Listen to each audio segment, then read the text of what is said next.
Hey everyone, and welcome back for another deep dive with us. Uh-huh. Today we're going to be digging into something that I think a lot of you have been asking us about. Oh, yeah. Um, and that is how to unlock the secrets to speaking English like a native speaker. Yeah. So we've got some great expert advice that I think is really going to help you refine your pronunciation and Absolutely. boost your communication skills, even if you feel pretty good about your English already. Right. And what's really cool about today's material is it kind of goes beyond that typical thing, Yeah. about losing your accent. So it's not about erasing our accents But completely. no, not at all. I mean, It's always kind of been a question I had. everyone has an accent that's part of what makes language so interesting, Right. but this is more about unlocking clarity. Okay. So making sure that you can express yourself really clearly and confidently in any situation. Awesome. I like where this is going. Yeah. Now, in the source material, they mention something called word stress Yes. as being key to natural sounding English. Right. And they give this example of, I can go to the store later versus I could go to the store later. Yeah. So can you break this down for us a little bit? Yeah. So English is what linguists would call a stress-timed language. Okay. So it means that the duration of syllables varies. Uh-huh. Stress syllables are held longer and unstressed ones are shortened. So it's not just about like emphasizing certain words. Right. It's actually how we stretch out or shorten the sounds in them. Exactly. And that creates this rhythm, Okay. this kind of musicality to spoken English. I see. So it's like the difference between a robot speaking in monotone Right. and a human speaker with natural inflections and emphasis. Okay. Yeah, that's a good way to put it. Yeah. Because I realize that I probably have been focusing too much on just like the sounds themselves and not really the overall rhythm of a sentence. And that's where word stress comes in. Okay. Because if you can master this technique, you'll not only sound more natural. But you'll also comprehend more when you're listening to rapid English speech. So you're saying it's like foundational to fluency. Exactly. Like it really underpins everything. Yeah, absolutely. Interesting. Okay. So are you ready to tackle a sound that often trips up English learners? Oh, you mean the infamous TH? Yes. Yeah, I think everyone has a story about struggling with that one. It's a very unique sound, and it doesn't exist in many other languages. Right? But our source has a nice step-by-step guide to mastering it, Okay. and I think you'll find it surprisingly effective. All right, I'm all ears. Okay, so the key here is to understand that there are two TH sounds. Wait, there are two. There are two. I've never thought about it that way. There's a voiced one as in this or that, Okay. and an unvoiced one as in think or thank. Wow. So for both of them, you want to gently place your tongue between your teeth. Okay. But for the voiced TH, you also engage your vocal cords. So you can feel it. You can feel the vibration if you put your fingers on your throat. Now, another good tip is to practice with minimal pairs. Okay. For example, you can compare the word think with sink Got it. or this with this. Uh-huh. And you'll notice how that subtle difference in the TH completely changes the meaning of the word. That's a really good tip. I like that. Yeah. And, consistency is key. Yeah, of course. The more you practice, the more natural and effortless those TH sounds will become. Okay, so speaking of effortless pronunciation, our source mentions a technique called shadowing, Yes. which I think is fascinating. It is. It suggests mimicking native speakers Yes. to rapidly improve pronunciation and rhythm. It's a very, very powerful tool. Really? Think of it as immersive pronunciation practice. Okay. You're not just repeating words. Right. You are absorbing the nuances of intonation, rhythm, and connected speech. Okay. I'm intrigued. So how would I actually go about using shadowing? Okay, so all you need is an audio clip of a native speaker, Okay. like a podcast or an audiobook. And the source actually uses the example sentence, I didn't know you were coming. I didn't know you were coming. Yeah, so you want to listen carefully to that sentence, Hmm. paying attention to every detail. Okay. The intonation, the rhythm, the way that the speaker connects the words. Okay.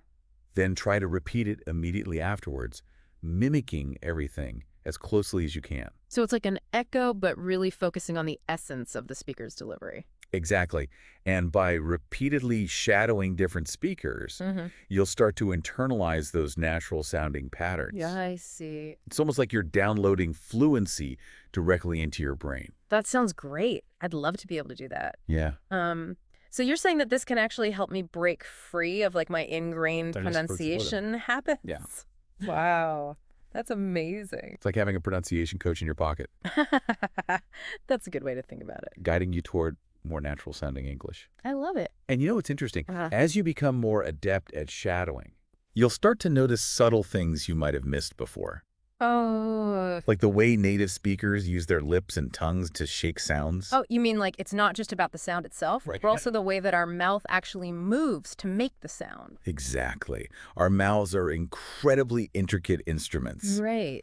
Even the slightest change in lip or tongue position can drastically alter the sound that we produce. This reminds me of when I was learning Spanish and I just could not get this one word right for weeks. Uh-huh. And it turned out I was holding my tongue in completely the wrong position. It's amazing, isn't it? Yeah, it was like a light bulb moment for me. Yeah, those are the best. So like what are some of the examples that they highlight here in the source material? Well, they talk about the difference between ship and sheep Oh, yeah. and bet and Yeah, bad. classic sheep versus sheep. Exactly. I used to always get those mixed up. Yeah, ship requires a more relaxed lip position, Okay. whereas sheep requires rounded lips, almost like you're about to whistle. Wow. So it really is about those tiny little movements. Exactly. They can completely change the way a word sounds. So it's like we're choreographing our mouths to Mhm. create these specific sounds. Yeah, it's a great way to put it. That's so cool. And the best part is you can practice these movements anywhere, anytime. Really? Just grab a mirror and start experimenting. Okay. You'd be surprised how much you can learn just by observing and imitating the way native speakers move their mouths. I have to admit, this deep dive is really blowing my mind. I know, it's pretty fascinating. I never realized how much there is to learn about pronunciation. It's a lot, isn't it? It's like we're peeling back the layers of a really fascinating onion. Yeah, and we've only just begun. Oh. There are even more powerful techniques and insights to explore. Okay. So stay tuned for that. I'm excited. I can't wait to learn more. All right. I feel really motivated to just like keep practicing and refining my pronunciation now. It's the spirit. Every small step you take brings you closer to fluency. Awesome. I love it. Yeah. So we'll be back soon with even more pronunciation power moves. So don't go anywhere. Sounds good. All right. Welcome back, everybody.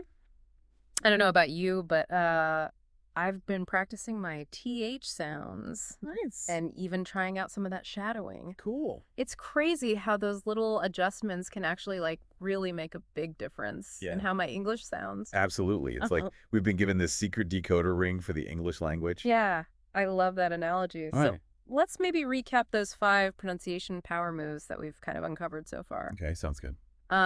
So first up, we have word stress, Right. which is like the art of emphasizing those key syllables Yes. to create that natural rhythm in English. Exactly. It's Yeah. understanding that English isn't spoken in monotone. Right. We have these peaks and valleys in our sentences, Mhm. and mastering word stress is how you navigate that terrain. I see. Yeah. Okay, cool. And then next we tackled that infamous TH sound, Yes. which we know can feel like a real tongue twister for a lot of non-native speakers. It can be. But you've given us some good tips, I think, Yeah, I hope so. on tongue placement, vocal cord engagement, and even practicing with those minimal pairs. Yeah, and remember, practice makes perfect, Of course. or at least progress. Right. Even native speakers had to learn these sounds at some point, so don't get discouraged if it takes time. That's true. Yeah. Yeah. Okay, and then we moved on to that fascinating technique of shadowing, Yeah. which is kind of like having a pronunciation mentor right there in your ear. It is. It's a form of immersive learning, Uh-huh. almost like osmosis. You know, Okay. you're not memorizing rules. Sure. You're experiencing the language firsthand and allowing your brain to pick up those patterns. So it's like learning to swim by jumping in the deep end, Exactly. but in like a safe environment. Exactly. A safe and controlled environment. Okay, I like that. And as you become more comfortable with shadowing, Yeah. you'll really start to notice how much your mouth movements influence your pronunciation. Which brings us to, I guess, our next power move, Yes. paying attention to lip and tongue placement. It's like you're conducting a symphony in your mouth, Uh-huh. with each subtle movement contributing to the overall harmony of the sound. And sometimes even the tiniest change Right. can totally change the meaning. Absolutely. Like we saw with that ship versus sheep. Exactly. It's Yeah. becoming aware of those tiny but crucial distinctions. So it's like learning a secret language, but with your face. Absolutely. Sounds. Exactly. Cool. Okay, and then finally, we have the power of self-recording, Yes. which can be so useful Extremely useful. to pinpoint, where we need to improve and tracking progress. Yeah, it can feel a bit awkward at first to listen to your own voice. It's true. It is. But it's amazing how much you can learn from that feedback loop. Mm-hmm. You know, you don't need any fancy equipment. Just use the voice recorder on your phone. Pick a sentence from your favorite book or movie, Right. record yourself saying it, and then compare it to a recording of a native speaker. Got it. Pay attention to the differences in intonation, rhythm, and pronunciation. This is really cool. I mean, this whole deep dive has been super insightful. I'm glad to hear that. I feel like I've been given like all these tools That's great. to work with to help my pronunciation. Awesome. But pronunciation is just one piece of the puzzle It is. when it comes to, sounding like a native speaker. It's true. There's another layer to consider, and that is the cultural context of language. Oh, what do you mean by cultural context? So think about idioms, for instance. Okay. These are expressions that can't be understood literally. Right, Like if you say someone kicked the bucket, right, you don't actually mean that they cooked a bucket. right. It means they passed away. Exactly. It's Yeah. like a cultural code Yeah. embedded in the language. Okay. Or take the expression raining cats and dogs. Right. It's a very vivid image, but it simply means that it's raining heavily. Okay, so to really sound like a native speaker, we need to not only master the pronunciation, Right. but also kind of understand like the cultural nuances. Precisely. It's like learning the secret handshake of a culture. That's a good way to put it. Yeah. It's understanding the unspoken rules of communication Right. and being able to use those expressions naturally and appropriately. This is making me realize there's so much more to language learning There is. than I ever thought. It's so much more than just grammar and vocabulary. It's Yeah. understanding the culture, the humor, the way people think and express themselves. So it's really fascinating. It is.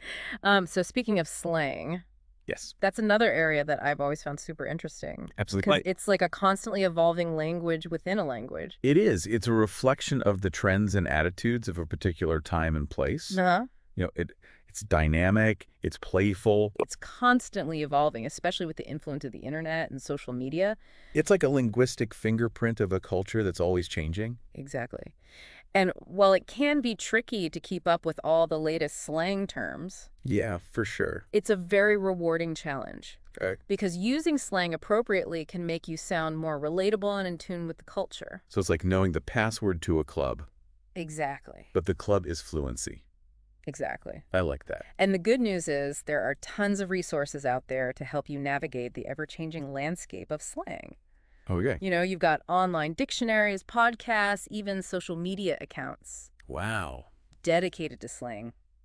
It's like a linguistic treasure hunt. I love that. Okay, so this is making me want to go and explore all those resources. I encourage you to. And I could see myself like dropping those slang phrases like, I'm a native speaker. That's great. And remember, even native speakers don't know every single slang term out there. That's true. Language is constantly evolving. And that's what makes it so fascinating. This has been a huge revelation, this deep dive. Good. I'm glad. I mean, we went from, the mechanics of pronunciation to like the cultural heart of language. It's all interconnected. And it's so cool how interconnected it all is. Yeah, it's been a pleasure to explore those connections with you. Likewise. And I hope this deep dive has inspired you to continue your language journey with that curiosity and that enthusiasm and sense of adventure. Absolutely. I'm definitely feeling very motivated Good. to keep learning, keep practicing. That's great. But I guess for now, we have to kind of pause our deep dive here. I know we'll have to wrap it up soon. Yeah. But don't worry, we'll be back to wrap up our exploration and leave you with some final thought-provoking questions to ponder. Okay. Sounds good. Yeah. Until then, happy language learning, everyone. It's really fascinating to me that we can spend years perfecting our pronunciation. Yeah, But if we don't get that cultural context, we might still be missing something. it's true. When it comes to truly sounding native. Language is so much more than just a set of rules and sounds. Yeah. It's a reflection of a culture's history values Yeah. and even its sense of humor. It's like trying to understand a joke in another language. If you don't know anything about the culture, Yeah. you might get the words, Right. but you won't really get it. You'll miss the punchline. Exactly. And the same goes for idioms and slang Totally. and even some grammatical structures. Yeah, they're all imbued with this cultural meaning. So are you saying that to really unlock that native-like fluency, we need to go beyond the textbooks and language classes Absolutely. and really immerse ourselves in the culture? Watch movies, listen to music, read books, Okay. and most importantly, interact with native speakers as much as possible. So it's about absorbing the language organically. Well, yes, like a sponge soaking up water. I like that. And as we do that, then we start to notice maybe patterns and nuances that we Right. might have missed before. Exactly. You'll begin to understand these subtle ways that culture shapes language Okay. and vice versa. So it's like we're learning the secret code to better understand the people Right. and the culture behind the language. That's where the real magic happens. Yeah. When you can not only speak the language, but also understand the cultural context that shapes it. Uh-huh. You unlock a whole new level of communication. It's like going from being a tourist to feeling like a local, Exactly. able to kind of navigate everything with ease. It's a great analogy. Yeah, this deep dive has been a really eye-opening experience for me. Good. It's made me realize that language learning is a journey. Uh-huh. It goes way beyond, just memorizing grammar rules and vocab. It does. It's about embracing a culture, Absolutely. connecting with people, Yeah. and expanding our understanding of the world. And remember, fluency isn't a destination. It's a process. It's about constantly challenging ourselves to learn and grow and explore the endless possibilities of language. Well said. So to our listener out there, as you continue your language learning journey, Yeah. we'll leave you with this thought. What aspects of English-speaking culture resonate most with you? Hmm. How can you incorporate those elements into your language practice Right. to make your English sound even more natural and authentic? Good question. Keep exploring, keep practicing, and most importantly, have fun. Absolutely.